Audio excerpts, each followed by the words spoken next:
dæmi 2.5 fyrir þar sem við erum með 2 hlaupara hefja hlaup á sama tíma á 200 metra braut í sitt hvora áttina. Annar hleypur með 6,2 metrum á sekundu hraða og hinn hleypur í öfuga stefnu með 5,5 metrum á sekundu.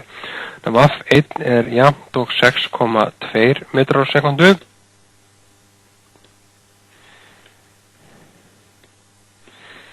Og hinn hleypur með 6,20 og 5,50 metrum á sekundu. Mínus hér. Í öfuga stefnu. Almenn stöðujafna eða hreyfijafna S jafnt á S0 pluss VAF 0T pluss hálfur AT í öðru. Ef við skoðum báða mennina þá ekki hröðun á hvoru. Þannig að við veltum fyrir okkur stöðuna á einum.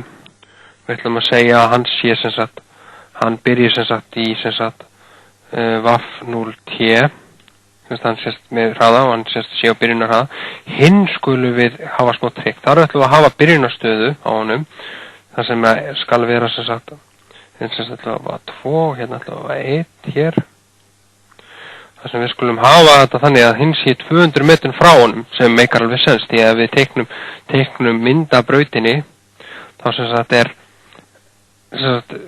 hlaupari 1 hér og hlaupari 2 hér og einhvers staðar hérna þá mætast þeir ekki satt. Og sameiginleg vegalengd hér eru 200 metrar. Og hérna, það sem við gerum það, við segjum að S1 sé jafnt og 6,20 metrar á sekundu sinnum T og S2 jafnt og 200 metrar sem er byrjunarstaðan, S0, pluss í raun og veru mínus 5,50 metrar á sekundu sinnum T. Ok, við ætlum að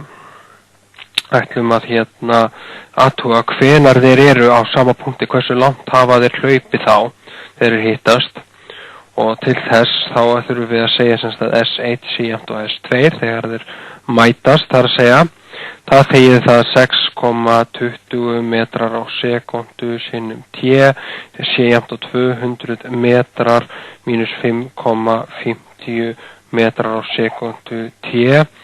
Færum aðeins að laga þetta til hérna, þannig að T hér gerir þetta kannski aðeins svona snirtilega, þannig að það rugglist ekki, þannig að það metrar á sekundu hér og það því þess að við færum yfir jafnamerkin, þá erum við 6,20 pluss 5,50 metra á sekundu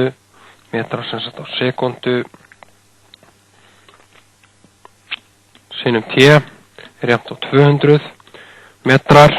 Það þýðir það að við erum með T jafnt og 200 metra og við leggjum saman 6,20 og 5,50, þá ættum við að fá eitthvað sem væri 11,70 metrar á sekundu, og þá tíminn sem að hefur tekið þá að hlaupa þegar þeir hittast 200 deilt í 11,70, það að segja cirka 17,1 sekúnda sem þeir hafa hlaupið í þegar þeir hittast.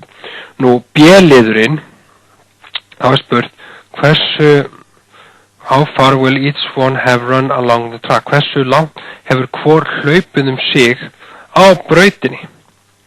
Nú, við vitum það að S1 var með jafnt og hann fór VAF 0,1 sinnum T sem gefur okkur 6,20 metrar á sekundu sinnum 17 sekundur. Þannig að hann hefur hlaupið cirka 105 metra, 105,4 metra og ef við veltum okkur fyrir hinn, þá erum við við byrjuðum í 200 en við getum sagt S nýra S þannig að við ætlum núna bara að láta hann hlaupa 5,5 metra á sekundu í 17 sekundur og þá fáum við að Sydney hefur hlaupið 90, cirka 90 og 4 metra og þegar að þeir hittast og þá dæmið búið.